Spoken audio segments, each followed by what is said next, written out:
Welcome back to another one of Nathan Bell's Centurion commentary videos. Give it a like, give it a share. Don't forget to share it with a friend if this subject interests them. Today, Nate wants to talk about Australia. Well, obviously I'm Australian. I've lived here my whole life. I've never been anywhere else, and I was born here. I'm going to say some good and some bad things about Australia. What I want to say is, personally, I think Australians seem to think they're very in the know and they're very educated, but there is the education in this country could stand to be quite a few levels up. I talk to people in the street every day because I live a very active life in the community as a busker and a street seller and an artist who's out in the community promoting myself. And it's amazing how many people you meet who don't know about the issues, and throughout my life I've known so many people, so many more people I've known who aren't interested in the issues, don't know about the issues. The education system hasn't supported them correctly to engage with the issues. And so many people who donkey vote and who just don't care about politics. And it's funny because this nation is fundamentally a democracy, and it's interesting. It is the view in this country, the reason that voting is mandatory. It is the view in this country that it is our responsibility to participate in politics and to be active in politics as a part of being a part of the community. Yet so many Australians don't want to know about it, and they will actually criticise you and give you hatred and anger and resentment for expressing political views. The point is, the reason we're supposed to vote and that we have to vote in this country is because it is our responsibility to take part in the political coordination of the community. But in this country, there is a culture of silencing anyone who speaks their mind and attacking anyone who speaks their mind. It's counter democracy. The idea is we're supposed to speak our minds.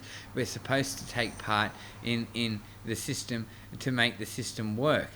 So we have to abolish this attitude of bringing hatred and anger to people who speak their minds. This culture in this country of attacking activists. Activists are active participants in democracy. They want to be a part of the community. That's why they take action, because they want the community to run better and they want the world to work better. That's why they take action. But in this country, we attack activists, and over recent years, the laws against political action and radical action have got stricter, and the criticisms of people, particularly from the right, against activists and those who participate in the process of democracy have been harsher. So this nation needs to remember that as a democracy, we expect people to be involved in politics and to speak their mind. That is what makes the system work, or that is what is supposed to make the system work. So I've got a lot of problems with the cultural attitudes in this country. There's a lot of bitterness and anger in this country, and there's also this tough man mentality. Now, I don't like the tough man mentality. The tough man mentality is that if you don't like someone or you don't agree with them, you can abuse them, or that you should push people around, or that you should walk all over people. It's this super competitive mentality, and it's a part of nature, but it's also exacerbated by capitalist ideology, which is very competitive and ultra competitive. I think we need to move away from the attack culture and from the aggressive tough man mentality in our society, and towards a more communal culture. We can still have business, and we can still have people making money, and we can still have commerce and trade, but I think as a culture we need to be more orientated towards supporting each other. But that comes into what I wanted to say about where we're going as a nation. Over the last 50 years, we've been built, and particularly in the last 20 years, actors in our community and people have been promoting a more inclusive, a more supportive society, and we're progressing in that direction, and I think it's great. People should support each other. There's this old-fashioned capitalist view in this country. It's this libertarian view that each man should be completely self-sufficient and shouldn't need anything from anyone, and that men can't ask for help, or that it's something to be shamed upon if you need help or you need support. We're moving away from that now, and this is particularly happening in the mental health and the health sphere, and we're moving towards a culture where people are encouraged to support each other and to lift each other up and to help each other. And that's the sort of capitalism I like, capitalism where we help each other and we empower each other to succeed. See, I believe in being ambitious. The difference between me and other capitalists believe in being ambitious and cutthroat and conquering and taking. I believe in being ambitious and helping other people be ambitious. So when I see someone struggling on the street who's homeless or needs support, I think, well, how can I help you be ambitious and live a rewarding life? So, we don't, it's a very cutthroat culture, capitalism, and it's a very cutthroat culture in Australia. So we need to move away from this cutthroat, tough guy mentality of I'm in it for myself and I don't have to support anyone, and we need to move towards a more supportive society where we help others. Now, something else I want to say about Australia is we're doing well with social services. We have reasonably free healthcare, we have welfare, and we have government services like the NDIS, and this makes us a more socialist nation than a nation like America, and that's good, and it's but it's been a hard fight to get Australians to have free healthcare and to get Australians who in need to have access to money through Centrelink, and we always have to fight to defend welfare, and there's always people pushing to cut welfare. In my view, everyone should have money. Universal income should be a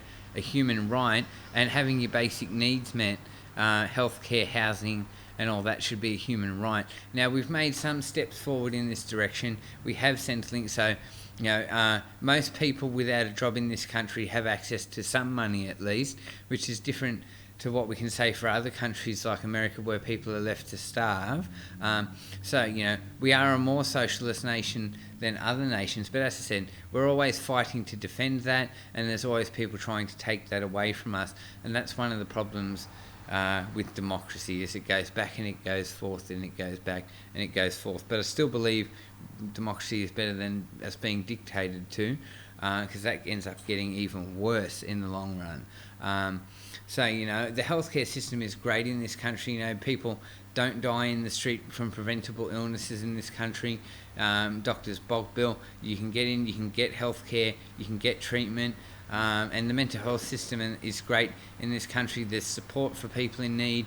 But there's still these people who don't understand that things like mental health are a medical issue and that people need support. And there's still people who don't understand that poverty leads to desperation and crime. There's not a lot of understanding in this country, particularly amongst Australian men, but Australian women as well. We're not a very understanding culture. We're not a very compassionate culture. We're a very put up and shut up and get on with it and don't whinge and don't, you're not allowed to. It's viewed as weak to view that you're upset about your life or to complain at all. You have in this country, you're discouraged from saying, I'm not satisfied. I'm big on saying we have the right to say we're not satisfied. We have the right to say we're not satisfied and we want a better result. And it goes back into that thing about the Australian culture of just shut up and get on with it. We need to move on from that. But certainly I'm happy to live in Australia because, there are other parts of the world where things are far worse, where people are starving in slums in Africa and there's no food and everyone lives in poverty and there's famine. It's definitely better than that. So I'm glad I don't live there. And we have good roads and infrastructure. Some places in the world don't have roads and infrastructure and schools. And there is public housing available for some people. We need more public housing, but we do have public housing, and that's more than we can say for other parts of the world. So given the state of some other parts of the world, I'm certainly gracious and feel fortunate that I was born here, where I'm entitled to the pension because I have schizophrenia, and where I'm entitled to healthcare, and where the government will help me find housing. So there's a lot of good to say about Australia. And the reality is a lot of that good is the result of the left. It's not the result of the right. It's the result of the left campaigning for better social services and the left campaigning for a more humane approach. So we're always in a constant tug of war. But I think education really needs to get lifted up, because I meet so many people, and it's like I said about the people who donkey vote. They're not engaged. They've never been engaged, and the education system hasn't taught them to engage. They're not engaged with the community. They're not community minded. It's just, scribble a line on the vote and throw it in. Who cares? And they don't even want to go to the election. They don't want to vote. We need to move away from that. And that will come through education. We need an education system that teaches people to be informed and to participate in democracy. And also, we can be entitled, and we can expect that the government should do things for us. What is the role of government if it isn't to serve the needs of the people of the country? See, it's this attitude in this country, it's this libertarian mentality that the government shouldn't provide anything for anyone. Well, what is the government supposed to do if it's not providing things for people? I don't understand this mentality. The government is there to make life better for the people who live in the country. So let's start demanding more of the government and drop the mentality that we need to be completely self-sufficient. We can help each other, and we can support each other, and we can receive support from the state, because what else is the state for if it's not there to support the people? So there's some thoughts I have on Australia, and I could talk more and I could say a few more things, but that will do for today. So drop a comment in the comment section about what you think about Australia.